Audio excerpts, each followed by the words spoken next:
This week on Chicago Beer Pass, Nick and I are talking all about FoBAB, only about FoBAB, winners, losers, favorites. We do dive into some WarPigs, Foggy Geezer. But other than that, it's all FoBAB recap. So get ready for that. Here we go. Yeah, because, you know, it's going to cork knocked out, boop, it just flies like fucking 10 feet. We're like, yeah, let's do it. The legend, Mr. Pete Crowley. I love Pete Crowley, man. How's that beer? It's what you think it is. It'll be like the stuff you hear. You ever go to, every time you go to Floyd's, all the music sounds like this. Raw, raw, raw.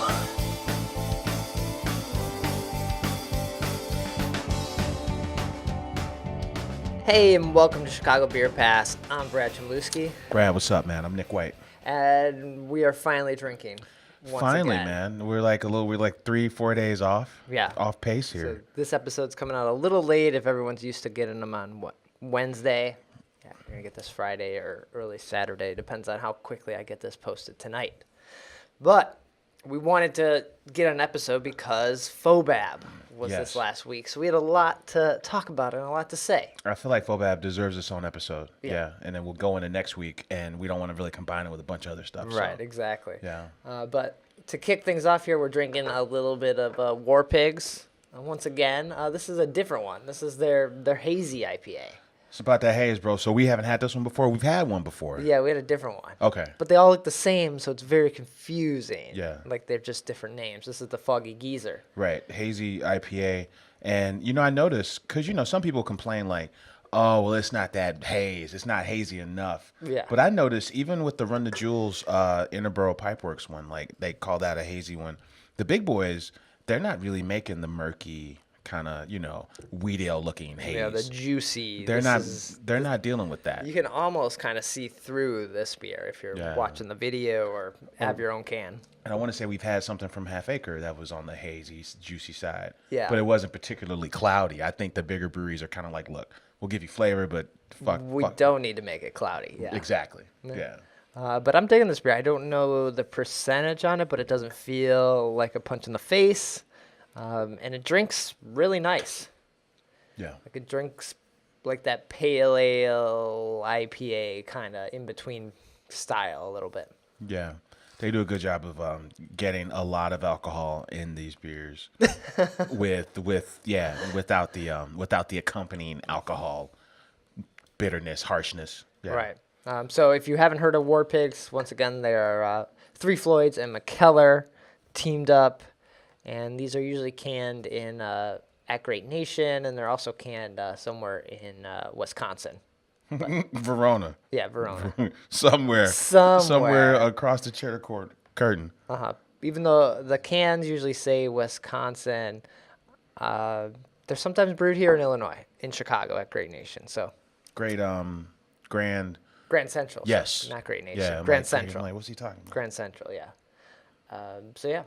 Be sure to pick them up at the local beer, sort of Chicago, kind of. Yeah, this is easy to find, too. Yeah, plenty of it at Whole Foods and everywhere. Just look for those black cans. WarPigs is a great name. Yeah, it is good.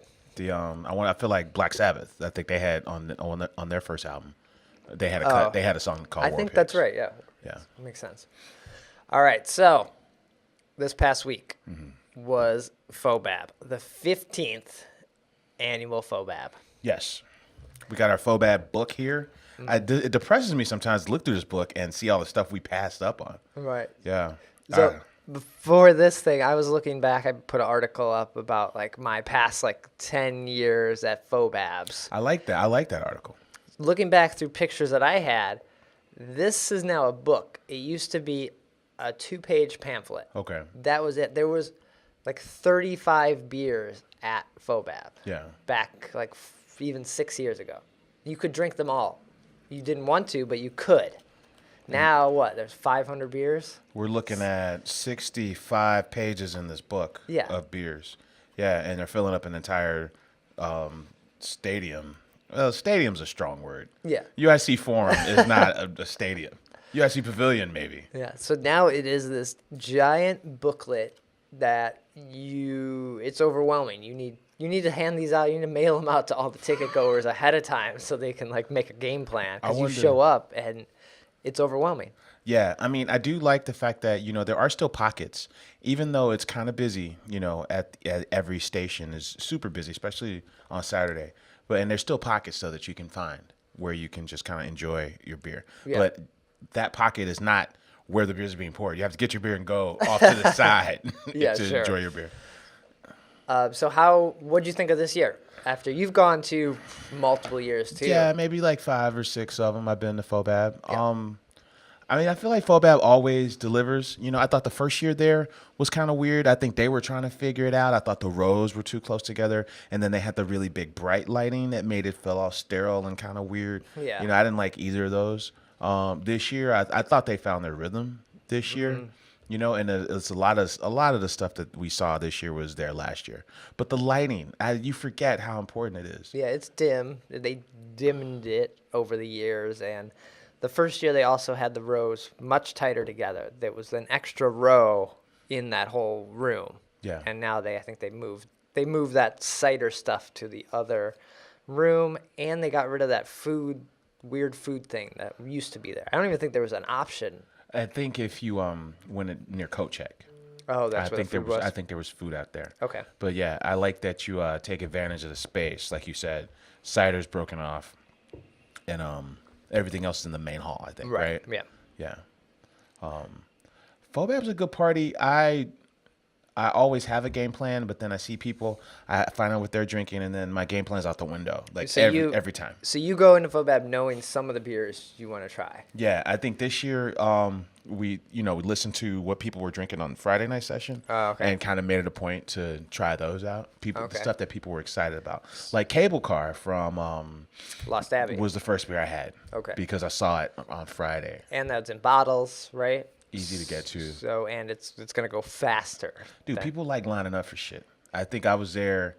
So this is Saturday, maybe 11 or 12, and 80% of the room is in line for one beer. You know, it's kind of. I think people see the line and they're like, "Well, I got to get in this line too." I did that at one point. There was a line for early on Saturday. There was a line for the Medianoche. Weldworks. From Weldworks. And Buddy Stark and I were just kind of standing near it, drinking another beer. And I was like, well, if we're just standing here, let's get in line. Like, we can stand and drink in line, and then by the time we'll get this beer when we get up there, and we'll see what it is. We didn't even know what the line was for. We were just, like, near it. Yeah. So we did that, and that beer took home an award, too. Yeah, Medianoche. Do we have the award list? No. We can find it real quick. We can find it, yeah. Yeah, I saw Michael Palin from Microphone. And he was telling me, yeah, you got to try my beer. Well, that's what, makes sense. Yeah. But I was like, all right, cool. And it was a Fernet barrel of Softly Spoken Lies, which I believe is a double milk stout with cinnamon. Even see any Microphone beer. Yeah. So I went over there for that. Nice. I really dug that. But I saw him in the Cable Car line. And then another one in that room was Spawn 2017 from Jester King.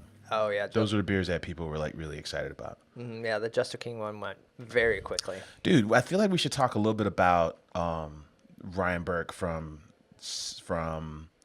Angry Orchard, right? Okay. So the reason I bring it up is because we're doing these stories, and it's like, all right, cool. Angry Orchard won a medal, right? That's cool. And then I'm looking through the last 5 years, and Ryan Burke has been on the stage 5 years in a row with 5 gold medals. Wow. In the cider, and before the cider category that hasn't run the length of, it hasn't been since 03. Cider category is only 5 years old. Yeah. And he's won all 5 times.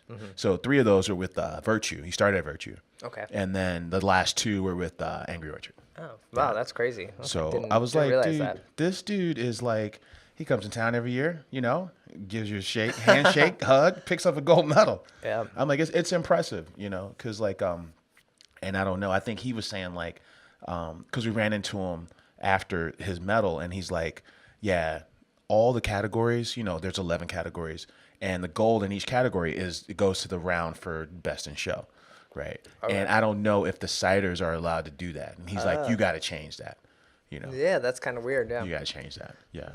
I guess it would be weird if a cider won, but I mean, why not, right? I mean, it's in the competition. It's a category. Half the beers at FoBAB have fruit in them. Yeah. And I know there was a, did Josh Knoll, The Trib. the Tribune article talking Yeah. about how we have basically we have a beer problem. He's right? basically saying, I don't like these beers, and we all shouldn't like these beers, kind of. That's kind of what I took from that. Because FoBAB is a bit of an experimental kind of fest, Right. really, to some degree. So it's like, what kind of stuff can you put in your beer to get people excited? If that's strawberries, Trying to find the awards while we're talking. if Here we it's go. special rum barrels, if it's cherries, if you use cocoa nips, Yeah. lots of cocoa nips. Beer, they're very sweet beers because they're also all like 13% beers at FoBAB. That's what it's always been. Exactly, and this is who we are as as a brewing industry. It goes in waves. The I was talking about like the Goza style a few years ago, right? Black IPA a few years ago. This year it's hazy beers. This year it's the Mexican chocolate stout beers, for lack of a better term. Yeah, right? but that's only at FoBAB. That's not you're not buying those beers to drink at home. Most people aren't because, one, they're very expensive. Like, if you had a bottle of BA Karma at home, it's like $20 or $50 if it's even bottled. I don't even know if it's bottled, but if it was, it would be a very expensive beer. So you drink these kind of beers, the Foggy Geezer, your Half Acres, Revolutions at home. So I think his article was a little like, I don't know, he was correct about FoBAB, but it's not the beer industry as a whole, or the beer. I kind of see both sides of it, because Okay. there are a lot of Mexican hot chocolate stouts in these streets. I don't want those when I'm drinking I think on my own. Like, if I'm at a fest, I will gladly try these beers because I'm not paying money. I'm not going to spend $50 on a bottle of beer. Unless it's a Braxis. That beer's fucking amazing. But yeah, so we got the list of winners. We should probably talk a little bit about that. Okay. Category 1. Yeah, best in show. Oh, no. That would be category like 12. So we're all right. So let's talk about, strong porter or stout. Okay. The interesting part of this is that, like we said, if you won gold in one of these, you move on to the best in show round. I didn't realize that's how it worked. Okay. Yeah. So Claire's Thirsty Ale, for example, took a silver in specialty strong, and that's of course, Woodford Reserve barrels and raspberries. That took a silver. Had that taken a gold, it could have been. And it was great that could have won the whole thing. You could win the whole thing if you win a gold. Yeah, bouncing to that category. Pete Crowley, he won the award, so it was really nice that he was able to get an award this year at the 15th FoBAB since he started FoBAB. Yeah, he started FoBAB. I think this is my Mount Rushmore for Chicago beer, right? And I think with John Hall and Ray Daniels, Randy Mosier, and Pete Crowley, right? I mean, because to your point, he created this festival, and then he also created, he was the guild president for like 10 years. Steve Hamburg doesn't get a... Little Stevie, that's my guy, though. Shout out to Steve Hamburg. I love Steve Hamburg. But I think those are if we're snapshining Chicago for the last, 20, 30 years, I think those guys, right? But to your point, man, Pete's the guy, man. He started this fest, and he's still making these beers, Right. So that category, I forget what the category was for the specialty strong. Specialty strong ale. Specialty strong porter. That's where I spent a good portion of time early in the evening because I was over there talking to Brian Shimko from Blue Island. He had a couple beers, but I think he might have judged that. So we were talking about some of the beers. He was like trying to figure out who it was after he judged them. Yeah. And so we were looking at the BA Karma was there. That was a beer that people were after, like they're focused on. That was a great beer. I think it rivaled Claire's Thirsty Ale in a way, but it was much more raspberry. And Claire's is a little more rounded and a little more balanced. And those guys, the Moore guys, they've only been open for 3 months. So how's this even possible that they're pulling this off? That's crazy. Because most of the time, if you need for the barrel to do its magic and pull out those really fun, complex flavors, you need like double, sometimes triple that 3 month period. So I mean, that's impressive. That says a lot about the base beer. So there was also Little Beaver. Little Beaver. Little that Beaver? beer was fantastic. Now, who is the same from Moore still? No, that was from Little Beaver. Oh, Little Beaver's the crew. Little Beaver's the crew. Okay. You got the book over there. I don't know. I'm just naming the stuff I had. Little Beaver. They had the rye barrel aged whole lot of wonderful. Yeah, where's Little Beaver at? Shit, Bloomington, Illinois. Hello. Yeah, see? Where the hell's Bloomington? Probably down south somewhere. Down south, college is there. Okay. And then also Half Day Road had a really good beer in that same category. Oh yeah, the barrel aged Warrior Paint. Yeah, that's a coffee porter. I was talking to Brandon. He's the head brewer over there, so he was telling me a little about it. They have a bottle release for this beer coming up. Really? So there's a Facebook page or event page for this beer. So it was very good. Man, so you got to try. I'm glad we're having this talk because you got to try a lot of stuff that I didn't. I mean, well, it's impossible to try everything. Mm-hmm. So. But yeah, I hung out in this row for a long time just because there's a lot of space over there because it's kind of your way to venture to the cider area. So there was just a lot of people hanging out in this spot. So tried quite a few in this specialty porter, specialty stout, whatever the category was. Yeah, it's called specialty strong porter or stout. Mm-hmm. They got some weird names for these categories. Was the Ben Thick in the category too? Yes, Benthic was over there. That's right there, right? Benthic, that beer people love. You know, I went to the brewery last Friday to get it. You know, and yeah, no way. 4:00, we're done. It's gone. Yeah, we're all gone. Damn. Yeah, Benthic was coconut and coffee. Mm-hmm. So almost all these beers in this specialty stout category. So this is why I feel like the Tribune article was written from this spot, from this particular row, because they all like seem to have raspberry and coconuts in it because they're all almost Claire's kind of set the bar here, so now they're almost trying to all chase this. Yeah. So and shout out to Claire's, man, because that's the second time that beer has won. Yeah. Yeah, and you know, speaking of repeat winners, this crew called Listerman from Cincinnati. So they took Best in Show last year, and they took runner up this year. But then 2 years ago, they took a silver for the same beer, Chikao. It's an experimental beer. I blanked on them and didn't try any of their beers. I missed it last year, so it was one of the first beers I had this time around. So the Brandy Barrel one was Brandy Barrel. It's a brown ale, first of all. It's not a stout, and then it's got hazelnuts, and they put it in a Brandy Barrel. So what category was that? This is a specialty experimental. Okay. Who else took an award in this category? Let's see, specialty and experimental, that category. Chikao Brandy Barrel took the gold. Lakefront up in Wisconsin, they took the silver for a Brandy Barrel aged Imperial Pumpkin Ale. Okay. And Avery for their Tangerine Quad took the bronze. Okay. Yeah. So all the quads were also in this category, I think.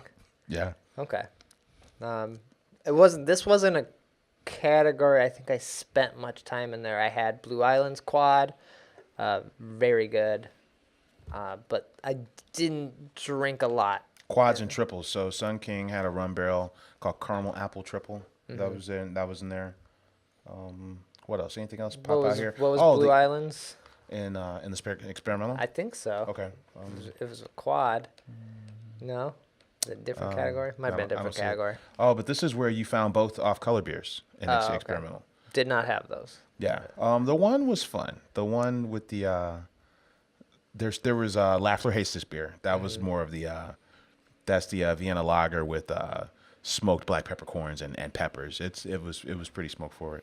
And then the other one was a French oak barrel with a pilsner in it, and they put like pineapple and sage in the pilsner, and they call it On Color. Oh, okay. Yeah, I thought that was the better of the two. Yeah, but those were both experimental. That was a fun category. I don't think I had anything else in this category. We'll take a little peek here at our list here. Yeah, like I said, I kind of skipped over this category for some reason. I usually like trying the Metropolitan beers. Yeah, what caught my eye in that category was the On Color from Metro, and then the Chikao. So. And you could have tried Claire's Angry Ale. Oh, in that category? There, yeah. So you know what's cool about, we were talking about Black Sabbath with the WarPigs. When Pete Crowley came on stage, they started playing Mr. Crowley, which is an Ozzy Osbourne song. And, you know, the guild exec director, she, like, stopped the program. She's like, listen, I insist that Pete Crowley come up here and personally accept this Yeah, award. he needs to come up here and accept it. And it was cool because then they started like when he got up there, you know, they hit him, they tagged his Haymarket shirt with like all these Best in Show awards. It's cool. It's a nice little changing of the guard because up until the last 2 years, you know, the founder of the event, Pete Crowley, would also be the MC of the awards.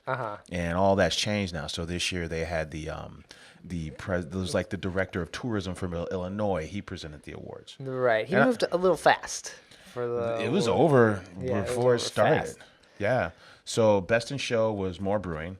Runner up was Chacao, right? Yeah. And then what were some of these other categories? So like we talked about cider. So and then what about wild beer? Did you hang out in the wild beer room at all?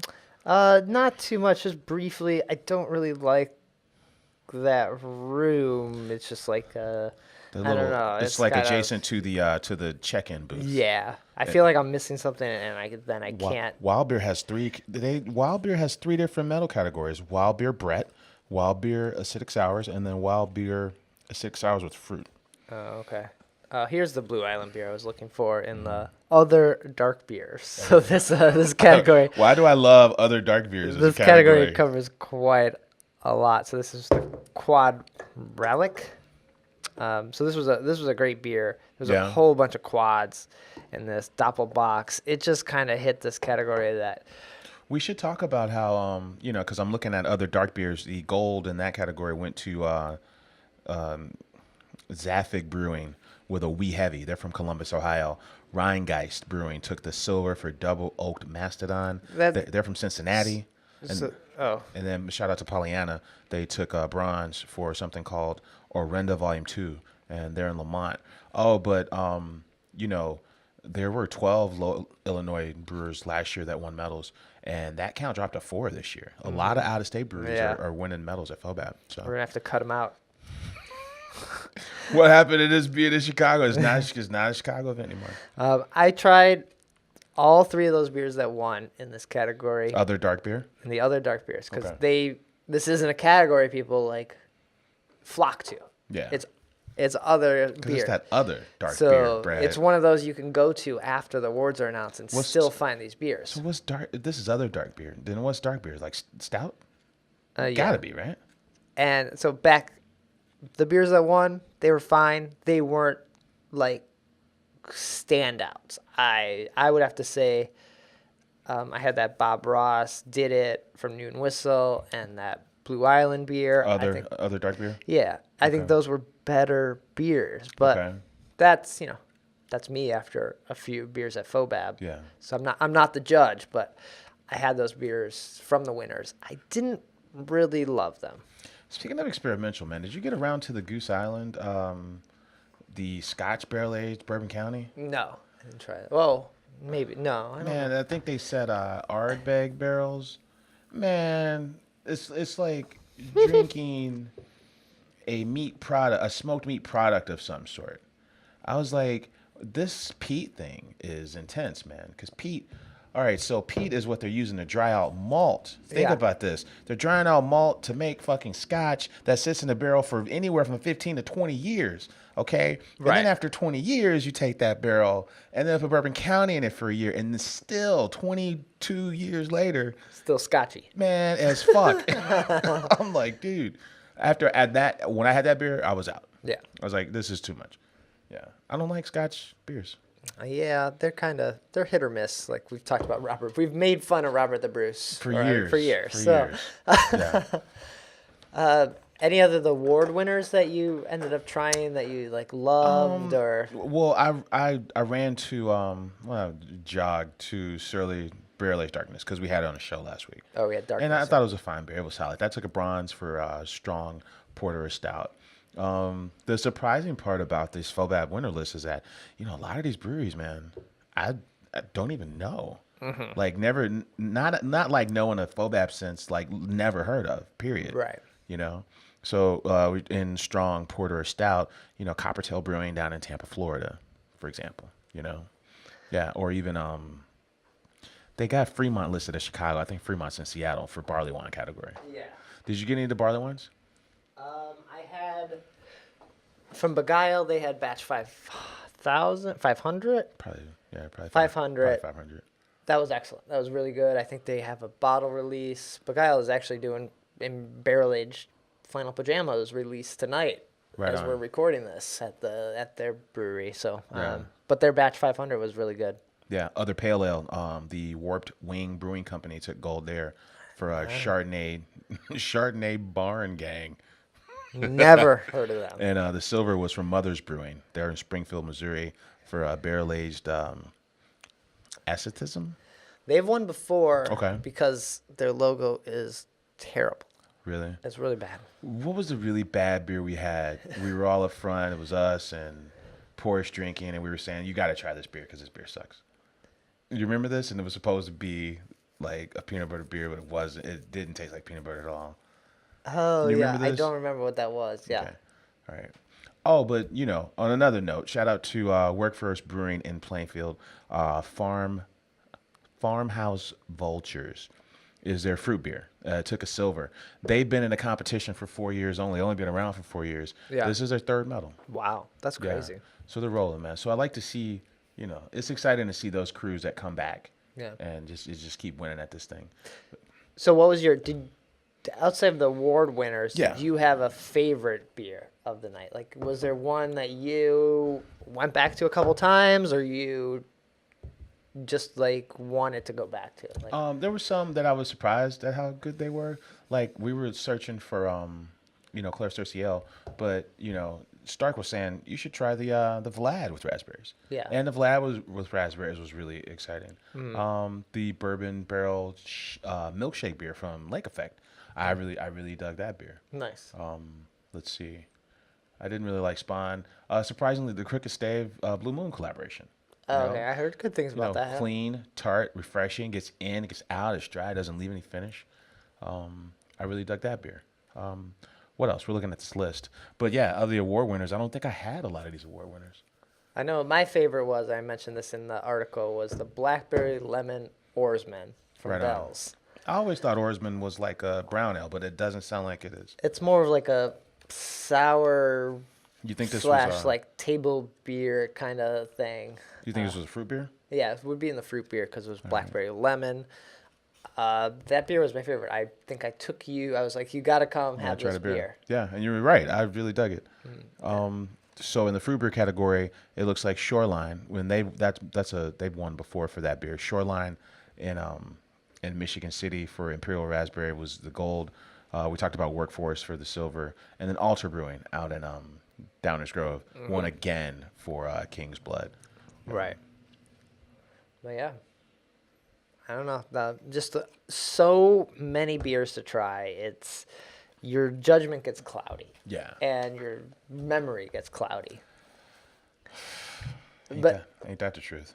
But then you stayed for a second session. It wasn't intentional. I was running around with These are the perks of sometimes being the media, or the downsides of being media, right? I was rolling with Josh from the Kankakee Journal, and he had somebody's coming later, and then I had Afro Beer Chick was coming at night. So we're like, well, hey, we're just gonna introduce them to a few beers and let them try some beers, and then we're gonna leave. Yeah. And it didn't happen like that at all. We ended up staying, and it was not a good idea. Yeah, but it was, but I noticed that the BA Karma line was full. I mean, almost like Goose ran around almost the whole perimeter. Yeah. Goose was the crew that like they had assigned security guards to their corner so that and this rope because of the stuff they were pouring. Yeah. No one else had that kind of impact, but the Moore line would run the full length of the other wall. Yeah. And I was impressed by that. That's almost the danger going at the night session is the award winners are already announced. Yeah. Going in. So you have to, is there a VIP for the night session? No, and there's no imbibe hour. There's nothing. Right. So if you're a ticket buyer for 2018 FoBAB, know that there's no early entry. And then worse than that, like you said, since all the awards have been announced, every volunteer that volunteered in the morning session is already in line getting beer by the time you show up. Yeah. So, I mean, just, that night session is tricky. So, Yeah. like- I would not, if I was going to FoBAB for the first time, I would go to the day session, get the VIP or the imbibe membership, whatever it takes. Yeah. That hour before everyone gets in is so important.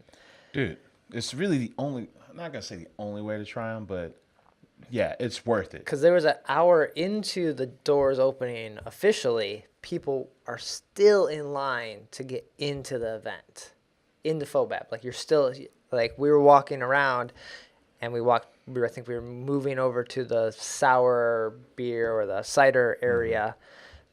We saw people still in line coming in an hour later after the doors open. What's capacity at an event like FoBAB? I don't know. I'm not sure. You know what I did like was there was some kind of art exhibit going on, and it was a photo exhibit.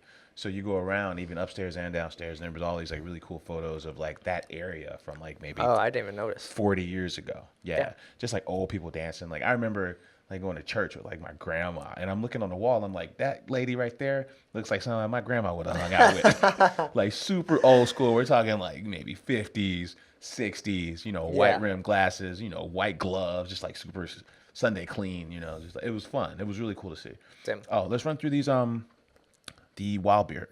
So wild beer Brett, Wolf's Ridge Brewing in Columbus took the gold. Wild Beer Sour Upstream Brewing took the gold. Wild Beer Sour's Fruit Upstream took another gold. So Upstream's in Omaha, Nebraska. Do you know anything about Upstream Brewing Company, Brad Chmielewski? No, I do not. Ditto. So they won for things and sour beers, and then things and stuff and sour beers or fruit. Things, I was able to get a taste of Stark after that award was announced. Okay. I was tweeting, Stark went and got a pour of it. Very good. Right on. Well worth the win, I would say. Yeah. Blackberry Farm, I've heard of them. They took the silver and wild beer was fruit. Mm-hmm. And shout out to Hopewell, man. Hopewell in Logan Square, Chicago. They took a bronze extended family in wild beer and Brett. Nice. So, yeah. A lot of fun stuff. I mean, I'm realizing right now while we're talking about it, like, yo, I'm learning about breweries that I knew nothing about. Yeah. Through FoBAB. And that's unexpected. I didn't think that would happen. Yeah, you kind of, that's what I love about going to the festivals, and something I maybe screw up with at times because I'll end up talking to people and people I know. It's like, oh, I want to try your beers because I know you, I like you, I'm going to go to your booth. And then I don't try the guys next to you because I don't know them and I never heard of them. Yeah, you know, it speaks to yeah, it's like to your point, man. Like I would go to the like FoBAB 3-4 years ago, and my buddies would tease me, and they'd be like, "What would you have?" Like, "Oh, I had Peace, and you know, I had Half Acre." They're like, "No, you're doing it wrong. You got to go national." And then part of the issue is, and that's why some of these groups where they rate beers, you know, regardless of who, you know, boo-hoo's that, groups that rate beers at least give you some idea of what those beers are going to taste like. Right. You know, because I walk into FoBAB and I have a beer from, you know, let's just say Lunar Brewing Company, this page I'm on, or, you know, and I don't like that beer. If I had that experience 2 or 3 times, you know what I'm doing? I'm going to take my ass to get some benthic, right? Yeah. Something that I know is good, you know? Yeah. So it's tricky, you know? That's true. But I often use FoBAB especially because it's very easy to just, like, randomly try something. Yeah. Let me just try this. I don't like it. Pour beers out, people. If you're going to these festivals, don't like it, pour it out. If you don't want to mess with it, there are tickets. There are tickets in the back of that book. Did you see this? Oh, yeah, no. Because legally, Illinois has to have tickets for all their beer. Yeah. But there's no tickets. You're not giving up anything. But if you don't love the beer, pour it out and try something else. Try different beers and find a beer that you like. That's the whole point of a lot of festivals. Like, it's not there to get trashed. Try other beers. You're going to get drunk no matter what. No, that's true. 4 or 5 hours of drinking. Yeah. Yeah. You get drunk. Overall, FoBAB? It was good. I think it felt like the best one at the USC Forum. I agree. I think they need something else now. Is it just this? Is it at the USC Forum? Do they go bigger? Do they change it up? What's left here? It's kind of like what you maybe thought with the Plumbers Union after a while. It's like, yeah, it's here. It's kind of fun that it's at the Plumbers Union, but is this all? This is it? Okay, we're just gonna go there. It's a good location. I mean, when you look at JBF, and I think they draw inspiration from that. You know, even with the price structure this year, comparing it to JBF. Yeah. But that party is in the same city, same spot. Yeah. Every year. So maybe that's fine. And me, after 10 years, I'm kind of like, okay. But someone else after 2 years or not ever going before because it gets sold out, they're loving it. And I feel like, and it's nothing against Denver, but I think living in Chicago is a little bit different from living in Denver, and then like we get this opportunity. That's one of the reasons I love Beer Hoptacular for so many years is because Beer Hoptacular would hit really cool spots every single year. Like it would be a different venue every year. And I'm not saying FoBAB should do that, but I mean, there are more opportunities to explore a cool big space in Chicago. And you could move this party somewhere else if you wanted to. But then you got to settle into it. Like the first year at this place wasn't the best year. I think I think the guild hit their stride this year in that space. So yeah, for sure. There's something to be said about that. I can't imagine them messing with it next year unless they were like, oh, we want to sell, twice as many tickets. Yeah. That's the only thing that's going to push them to another location is selling more tickets. Yeah. They could always raise the price $10 and sell less tickets, and so. Oh, but then how about the video? Did you remember Did you see the video in the beginning? I did. I went back and watched it later because couldn't really hear it. But do we know who's doing these videos? It's a nice video. I did get an email from them because they were looking for footage because they were told that I might have footage from they were like, years of FoBAB. We heard Brad Chmielewski's got some old school clips. Yeah, that was one of my favorite parts was seeing that video. We talked about Little Stevie Hamburg. But it was short. It was only like 3 minutes. Yeah, and I think at that party that's kind of all you need. Yeah. But at least like it showed you the progression of it, And then so I really dug the video. Oh, but then this website, man. Cheers to the guild because our website is really clean. It's FoBAB.com. Not only does it show you, because in the past what I would do is on Chicago Beer Geeks, I would manually just load all the winners and all the beers in every category because when I went to FoBAB.com, I couldn't find that stuff. Oh, okay. And now when you go to FoBAB.com, you see this year's winners and then you see all the past year's winners. Oh, that's good. Really nice, clean layout with fonts and, even like little medals and shit. It's really cool. Nice. That's awesome. So cheers to them, man, because that site looks great. Okay. Yeah. That's good to know. Awesome. Well, that's our, I guess, FoBAB recap, right? Yeah. More Brewing Best in Show. Chicao Brandy Barrel Aged from Listerman. Best in Show runner-up. Where's More again? More is in Villa Park. Villa Park, okay. Yeah, and I'm surprised, man, because whatever he was doing at Schomburg, Sean Burns is the head brewer at More, who was at Ram in Schomburg, and he would have people going nuts over his stuff. There was a frenzy over his stuff there, and then like whatever he was doing there has transferred over to More. Damn, okay. So good for him, man. Yeah, that's great. So because we're putting this out so late, we got after it with that FoBAB. I'm really not gonna dive into the events this week. There are the Black Friday stuff happening. Yeah, Beer Bistro, Beer Miscuous, Whirly Ball is my favorite one for Black Friday, and then of course all the Benny's locations. Right. So these are all beer events that revolve around Goose Island's release of their barrel-aged beers. Yeah. And we may have an episode coming out where we get to taste them and try them, so keep a lookout for that.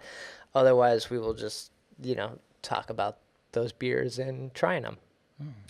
Right? Or like getting them in line. Like we've now sampled them probably on multiple occasions already. Yeah. So awesome. Anything else? Shout out to Jared Rubin. I really dug the barrel-aged gingerbread imperial stout in Four Roses barrels. He's also signed my book. I was a big fan of that. Yeah. Thank you, sir. What else? I think that's it, man. All right, that's it. Yeah. Well, it's Friday. We got to continue our drinking. Nick, where can people find you or get in touch when we're not here? Right on, man. I'm on Twitter at Nicosio. And I'm on Twitter at BRAD. Chicago Beer Pass is on Twitter at Chicago Beer Pass. Website, chicagobeerpass.com. All the episodes are posted there. Links to iTunes, Stitcher, the YouTube version as well. And hopefully we'll be back next week, normal time, with another episode. Right on. Take care. Cheers.